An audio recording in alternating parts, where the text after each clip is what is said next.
স্বচ্ছ ভারত অভিযানের শুভ সূচনা হলো গজিনা অঞ্চলে। ময়না পঞ্চায়েত সমিতির সহযোগিতায় গজিনা গ্রাম পঞ্চায়েতের স্বচ্ছ ভারত অভিযানের শুভ সূচনা হলো। উপস্থিত ছিলেন গজিনা গ্রাম পঞ্চায়েতের প্রধান খুকুরানী মণ্ডল, উপপ্রধান সৌমেন কর, অঞ্চলের আধিকারিকগণ, সরকারি কর্মচারী এবং জনপ্রতিনিধিগণ। ময়না পঞ্চায়েত সমিতির সহযোগিতায় গজিনা গ্রাম পঞ্চায়েতের 3টি স্বসহায়ক দলের নেত্রীর হাতে 3টি টোটোর চাবি তুলে দেওয়া হয়। এই টোটোগুলিতে এলাকার বিভিন্ন আবর্জনা জড়ো করে 3টি নির্দিষ্ট জায়গায় ফেলা হবে। ফলে এলাকার আবর্জনা যেখানে সেখানে পড়ে থাকবে না। স্বচ্ছ ভারত অভিযান সফল হতে সহায়তা করবে। এই প্রসঙ্গে গজিনা গ্রাম পঞ্চায়েতের প্রধান খুকুরানী মণ্ডল এবং উপপ্রধান সৌমেন কর কি জানিয়েছেন শোনাবো আপনাদের। আচ্ছা, ওনার হাতে আমাদের প্রধান ম্যাডাম মহাশয় গাড়ি চাবি তুলে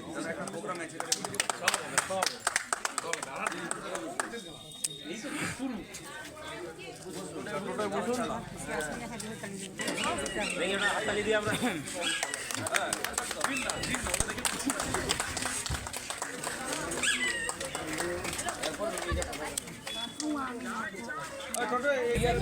রানিং করে রে।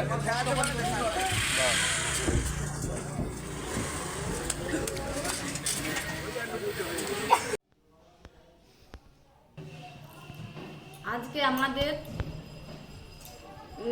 গ্রাম পঞ্চায়েতের ই কার্ড দেওয়া হচ্ছে, সেখানে সেই কামান টোটো, সেই টোটো তিনটে আমাদের 3টা পঞ্চায়েত সমিতি আছে, 3টা পঞ্চায়েত সমিতিকে টোটো দেওয়া হয়েছে, স্বশাসককে কার্ড দিবে।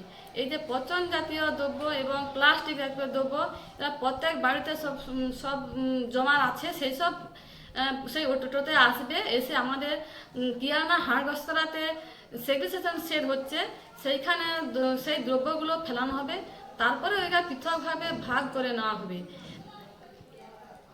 এবং এই স্বচ্ছতা অভিযান আমাদের এই সৌন্দর্য এলাকা, সৌন্দর্য পরিবেশ আমরা গড়ে তুলতে চাই। গজিনা গ্রাম পঞ্চায়েতে আগামী দিনে 1 নম্বর আমরা গড়ে তুলতে চাই। নাম এবং ডেজিগনেশন? আমি খুকুরানী মণ্ডল, গজিনা গ্রাম পঞ্চায়েতের প্রধান। আজকে খুব সুন্দর মুহূর্তে আমরা গজিনা গ্রাম পঞ্চায়েতে উপস্থিত হয়েছি। আজকে আমাদের গজিনা গ্রাম পঞ্চায়েতে উপস্থিত আছেন আমার সঙ্গে আমাদের বর্তমান প্রধান খুকুরানী মণ্ডল মহাশয়া, এবং উপস্থিত আছেন প্রাক্তন প্রধান জলদাঙ্গ বর্মন মহাশয়, এবং উপস্থিত আছেন অন্যান্য জনপ্রতিনিধিরা। সবাইকে, আমাদের গজিনা অঞ্চলের সবাইকে আগামী নববর্ষের প্রীতি শুভেচ্ছা জানাচ্ছি, এবং তৎস একটা আনন্দের খবর দিচ্ছি যে আমাদের যে কেন্দ্র সরকারের যে স্বচ্ছ ভারত অভিযানের যে প্রকল্প শুরু হয়েছে, আমাদের গজিনা অঞ্চলে তার শুভ সূচনা হলো আজ থেকে।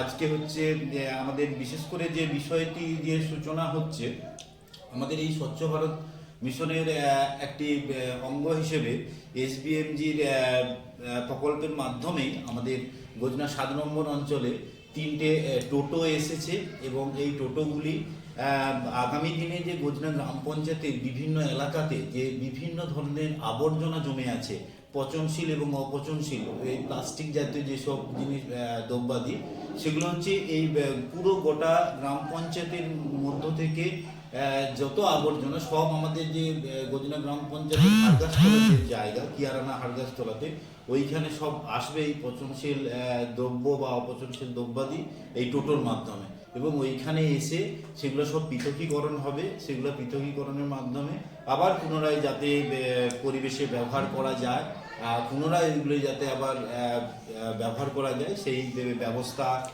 হয়েছে। সেই কারণেই ওই হাড়গাছতলাতে সেগ্রিগেশন শেড হয়েছে, এবং সেখানেই এর মানে পৃথকীকরণ প্রক্রিয়াটা সম্পন্ন হবে, এবং আগামীতে ওটা পুনরায় যাতে প্লাস্টিক দ্রব্য ব্যবহার করা যায় সেইটা এই প্রকল্পের মাধ্যমেই সম্ভব হবে। এর মাধ্যমে আমাদের গজিনা গ্রাম পঞ্চায়েত দূষণমুক্ত পরিবেশ গড়ে উঠবে আগামী দিনে। সকল অঞ্চল এলাকাবাসীর সকলের উদ্যোগে এবং সকলের সহযোগিতায় আগামী দিনে আমাদের গ্রাম পঞ্চায়েত পরিষ্কার পরিচ্ছন্ন থাকবে এবং দূষণ মুক্ত হবে। এই আবেদন আমি গজিনাবাসীর কাছে রাখছি, এবং আমাদের এই আবেদনে আমি আশাবাদী গজিনাবাসী সবাই সহযোগিতা করবেন। নাম ডেজিগনেশন? আমি সৌমেন কর, গজিনা 7 নম্বর অঞ্চলের উপপ্রধান বলছি।